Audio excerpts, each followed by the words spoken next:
Of course, no one has caused more chaos than Elon Musk's Doge and his geek Gestapo. That is the sound of Tesla sales plummeting. In only 45 days, they fired 30,000 federal employees so randomly that now they're trying to hire a bunch of them back. For instance, a month ago, they fired about 1,300 people down at the Centers for Disease Control.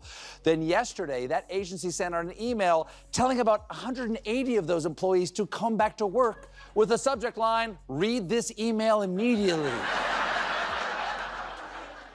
That's the kind of heart-stopping urgency that's a strategy known as your mom texting you at 7 a.m. Elon Musk just lost it after Stephen Colbert went in on him. And no, we're not talking about a SpaceX launch here. Colbert's got the kind of dirt that could make Musk's Twitter feed explode. So, what's got the self-proclaimed real-life Tony Stark sweating bullets? Get ready because we're about to dive into the secrets that have Elon flipping out. Trust me, you won't believe what Colbert uncovered.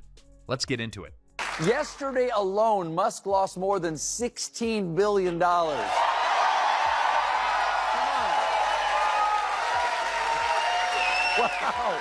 Wow. To put that in perspective, that's more than some people make in a year. For the losses yesterday, Musk blamed activists and Ukrainian hackers, then shrugged it all off with a Monty Python reference saying, "Always look on the bright side of life." Ha ha! Good one, Heinrich Giggler. I will respond with a Monty Python quote of my own. I fart in your general direction. Elon Musk, the man, the myth, the Twitter tyrant, the self-appointed hero of Mars. This guy has it all, right? Billionaire genius, part-time villain, and full-time drama factory. It's honestly impressive how he can juggle so many massive controversies all at once. Like he's the star of some reality show called How Much Chaos Can One Man Handle? But it wasn't enough to just be the world's richest man. Oh no. Now, he's got Stephen Colbert coming for him like a well-dressed ninja. And somehow, Colbert has done what even Musk's rocket ships can't. Taken the guy out of orbit. Last night was a big night for weird old rich guys with no friends because Donald Trump returned to Twitter for an interview with Twitter CEO and man who just followed you to your car in the Whole Foods parking lot to tell you that he likes your blouse, Elon Musk. This was big because Trump has only posted on Twitter once since he was banned on January 8th, 2021. So what went down on that fateful night when Colbert decided to serve Musk a piping hot plate of humble pie? Let's dive in because this isn't your average late night roast. It's a shakedown of a billionaire's ego, and it's downright delicious. Grab your popcorn, you're gonna need it. First, you have to understand the sheer scale of Musk's elusiveness. This guy's like a cross between Tony Stark and a Bond villain, except with less style and way more Twitter tantrums. Since Musk took over, many verified users have started tweeting sarcastic and ironic comments with Elon Musk as their screen names using his picture. In response, Musk tweeted, "Going forward, any Twitter handles engaging in impersonation without clearly specifying parody will be permanently suspended." Aww. Did someone hurt Mr. Free Speech's fee-fees? But as a comedian, I can confidently say nothing improves a joke quite like announcing that it is a joke. He's the type of person who will tell you he's going to send people to Mars in 10 years, but also tell you he's driving a car that's totally ready for mass production, while it's still making testing beep sounds in the back seat. Meanwhile, the man's financial plans are like watching a toddler put together a puzzle. It's chaotic, confusing, and ultimately, someone gets hurt. Now, Stephen Colbert isn't exactly a stranger to roasting public figures, but when it comes to Musk, he's gone from gentle teasing to full-on expose. Elon and the Doge bags have fired so many people. They have fired so many people so quickly in so many critical areas with so little thought beforehand that the government is now scrambling to rehire the nuclear staff it fired on Friday. These are folks involved with designing, building, and overseeing U.S. nuclear weapons stockpile after concerns grew that their dismissal could jeopardize national security. I share those concerns. But here's the wrinkle in the rub. The government has struggled to reach the people that were fired after they were locked out of their federal email accounts. So now we got a bunch of pissed off people with a lot of time on their hands who know how to build nuclear weapons. Colbert, with his quick wit and razor-sharp commentary, isn't afraid to take on anyone. But Musk? Oh, he's like the perfect target. Imagine trying to roast a man who spends his time launching electric cars into space. What's left to say? Well, as it turns out, plenty. See, Colbert didn't go for the obvious stuff. He didn't dive into Musk's obsession with space travel or the fact that he's trying to make his company's stock price fluctuate more than a 90s Tamagotchi. No, Colbert took a different route. He went straight for the real issue, Musk's sheer inability to keep his ego in check. The guy publicly admits that he doesn't have time for critics, which, spoiler alert, just makes him sound like a child who's been told no too many times at the toy store. It's like he thinks being called a visionary means he's exempt from, acting like a normal human being. So what exactly did Colbert expose that sent Musk into a full-blown meltdown? Let's talk secrets. For someone who loves to operate in public, Musk sure has a lot of skeletons hiding in his closet. Except, unlike most people, his skeletons are all wearing SpaceX uniforms and holding Tesla brochures. Folks are happy about this, partly because it keeps the court's 4-3 liberal majority, but mostly because it is terrible news for Elon Musk. Yes. Musk, seen here after being dipped in glue and rolled through a Hot Topic. You see, the richest man in the world tried to buy the race for the losing candidate. He spent over $20 million on his campaign. Ha! Now, all you have left is the rest of all the money in the world. Colbert, with the grace of a hungry lion, started poking around Musk's business practices. Now, everyone knows Musk has been running the show at Tesla like he's just winging it. The company was burning cash faster than a flamethrower at a bonfire, and yet somehow he kept talking like he was a business genius. Colbert's insight?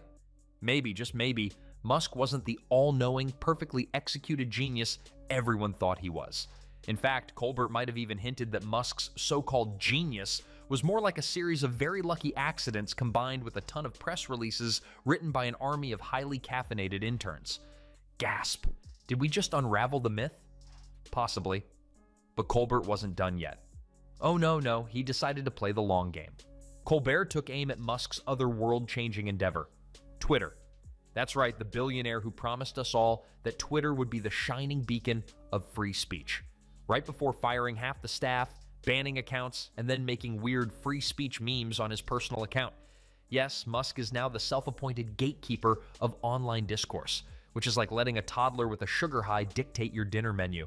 Does anyone else see the problem here? The government is getting spatchcocked by Elon Musk and his post-pubescent pink-slip troopers. Now, naturally, the federal workers in their path of wanton destruction are experiencing anger, chaos, and confusion, which, coincidentally, are also the Secret Service code names for Trump, Elon, and Don Jr. But Colbert wasn't content with merely acknowledging Musk's spectacular failures. He dug deeper. He called out Musk's whole "I'll buy Twitter because I want to fix free speech" stunt for what it was, a massive ego trip disguised as a noble cause. Colbert broke it down perfectly, pointing out that Musk's so-called mission to save Twitter was really just an opportunity to control the conversation. Because let's be real, nothing says defender of free speech like banning people who don't agree with you and firing anyone who questions your billion-dollar ideas. And just when you thought Colbert couldn't land a bigger punch, he starts unwrapping the financial mysteries around Musk's empire like it's a Christmas present. And let's just say it wasn't filled with candy. Colbert's subtle digging into Musk's business practices uncovered something not many people want to talk about: the financial instability lurking behind his shiny, billionaire exterior. Sure, Tesla might be the world's most popular electric car brand, and SpaceX is sending rockets to Mars, but let's not forget that both companies are notorious for their volatile stock prices, fluctuating market confidence, and Musk's classic "I have no plan, but I'll figure it out" approach. Elon Musk needs Tesla parts from overseas, and he sells a lot of Teslas all over the world. So over the weekend, he made direct appeals to Trump to reverse the tariffs in an attempted intervention. Mr. President, when you tariff countries that make my audio parts, you hurt my money's feelings. And now I just why don't you put down the executive order and let's do drugs. Let's be honest, Musk runs on vision, not exactly the most solid financial strategy. You know that moment when you're gambling on something without reading the rules? That's Musk, except instead of a poker game, it's billions of dollars, and instead of a shady casino, it's the future of space exploration and electric vehicles. Colbert's jab about how Musk's knack for visionary thinking seems to be running on fumes isn't just witty, it's true. Vision is great when you have a few bucks in your pocket, but when you're dodging investors' phone calls and scrambling to explain why every SpaceX mission has a backup plan for the backup plan, well, maybe it's time to question that genius streak. Every time Musk announces something new, the world goes wild with excitement, until the stock prices drop like it's a Black Friday sale. Colbert made it clear, Musk's financial game is more cross your fingers and hope for the best than actual sound strategy. And then there's Twitter. Oh, sweet, sweet Twitter. The social media site Musk decided he'd save by buying it for $44 billion, as though Twitter's problems could be solved by one man's ego. Colbert couldn't resist picking at that gaping wound, throwing in some questions that Musk really didn't want to answer. Musk also posted this tweet, entering Twitter HQ, let that sink in, alongside a video of him walking into the building holding a sink. Get it? He wanted to visualize a pun. Let me try. Elon, you're clearly unhinged.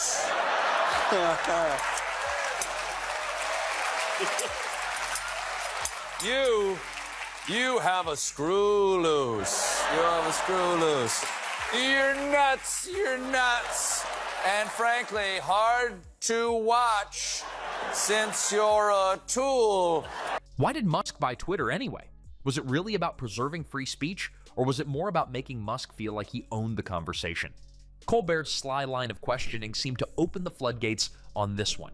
If you're wondering why Musk keeps alienating users, firing employees like he's cleaning out his garage, and pushing insane content moderation policies, Colbert was there to remind him that it might not be visionary leadership. It's more like a power trip with a side of who needs facts. Musk's obsession with free speech doesn't quite align with his actual actions, and Colbert pointed it out with the kind of humor that had the audience chuckling in delight. It's like Musk's definition of free speech is, you can say whatever you want, as long as it agrees with me. Colbert made the sharp observation that, despite Musk's claims to the contrary, his Twitter takeover was clearly more about ego than a crusade to protect online dialogue. Let's be real. When you fire half the staff, change the platform's entire identity, and watch the stock plummet while engaging in bizarre Twitter feuds, it's hard to believe you're just out there saving democracy. Colbert hit where it hurts. Musk's entire Twitter saga was less about altruism and more about flexing his personal influence on the world stage. Not only did Musk donate millions to the Republican-backed candidate, he also handed out actual million-dollar checks to voters. Spending all that money, spending all that cash just to watch the whole thing burst into flames. Now he knows what it's like to buy a Tesla. Musk didn't just lose, he got crushed in a state that had been decided by less than 1 percentage point in the last 3 presidential races. Crawford won by 10 points. And don't get me started on the drop in Tesla's stock post-Twitter takeover. The guy was supposed to be revolutionizing the electric car industry, but instead, he was busy turning Twitter into a dumpster fire. How did Colbert delicately expose that? By reminding Musk that no one really wins when their biggest side hustle completely derails their other ventures. When Twitter's a mess, Tesla's at risk. And all Colbert had to do was drop that little truth bomb for Musk to stew over it. Ouch. And the fun didn't stop there. Colbert continued to poke fun at Musk's obsession with personal branding. While most CEOs try to make their products look good, Musk is busy making sure his entire existence looks good. The guy tweets, "Let's make electric cars cool." And suddenly, everyone forgets that the last time someone said that about a car, we all ended up with a DeLorean. The difference? Musk has actual money to throw around, so when he says things like, "Let's revolutionize the auto industry," he doesn't just get laughed off the stage. Nope, he gets stock options and Twitter followers. Then came the money talk. Colbert gave Musk a financial reality check that left even the billionaire squirming. See, for someone who's always talking about revolutionizing industries and saving humanity, Musk's track record of financial stability is, let's just say, less than stellar. The guy's been pulling financial stunts like a magician trying to make a rabbit disappear, but instead, the rabbit's just hiding in the offshore accounts. And I trust I'm mispronouncing that correctly. And it looks like Elon's found his first target for trimming federal spending, the U.S. penny. What? Lose the penny? This is the worst thing that's ever happened to Abraham Lincoln. But Musk's logic is hard to argue. The penny costs over 3 cents to make and costs U.S. taxpayers over $179 million in fiscal year 2023. And that's when Musk, a man who is so used to getting what he wants, cracked. Colbert exposed a truth so simple and brutal that it had Musk sweating like a Tesla in traffic. Musk is just a guy who gets lucky sometimes. And sure, the world will hand him the title of visionary because he does have some good ideas, but that doesn't mean he has a master plan. Colbert's roast revealed that Musk's genius may just be a very expensive game of let's see what sticks. So how did Musk respond to this masterclass of public humiliation? Well, of course, he went into full meltdown mode. When you're Elon Musk and someone like Colbert exposes the gaping holes in your ego, your first instinct is to run to Twitter and make a spectacle of it. So, naturally, that's exactly what Musk did. It's almost like he has a built-in reflex to lash out on social media whenever someone pokes a hole in his perfectly inflated ego. Watching him descend into a Twitter tirade over a roast that was more clever than offensive? Priceless. The man who literally shoots rockets into space can't handle a couple of sarcastic jabs from Colbert? If that doesn't scream unhinged billionaire, I don't know what does. But honestly, Musk's reaction was almost predictable. He's the type of guy who can't handle being wrong because, well, in his world, he's never wrong. He's the genius who is going to solve all the world's problems, except apparently when it comes to handling criticism like a grown-up. Instead, he whined, deflected, and basically acted like someone who couldn't take a joke. Musk's response made one thing clear. He can launch rockets, cars, and even Dogecoin into the stratosphere. But he sure as hell can't handle a late-night host with a microphone and a sense of humor. A perfect illustration of how Musk's tech genius is far overshadowed by his inability to deal with the real world, where not everything revolves around his genius and the tech empire he's built with questionable decisions. In the end, Colbert did what very few have been able to do. He exposed Musk for the flawed genius he really is. He's not just a guy who's revolutionized industries, he's also the guy who stumbles into one failure after another, and when someone points it out, he doesn't react like a leader. He reacts like a child who's had his candy taken away. What did Colbert uncover? That Musk's master plans are more like dreams that have yet to be properly thought out, and that money doesn't always equal wisdom. So while Musk may have tried to laugh it off or fire back in his usual passive-aggressive way, Colbert's roast was a reminder that the guy can only go so far on the visionary label before it starts to wear thin. And honestly, who could have predicted that Colbert would be the one to drop the most crushing truth bomb of them all? The real secret? Musk's biggest flaw is that he's human. And like most humans, he can't handle it when the world finally sees through his endless self-promotion. It's truly a masterclass in how to expose a billionaire's ego, one brilliantly sarcastic punchline at a time.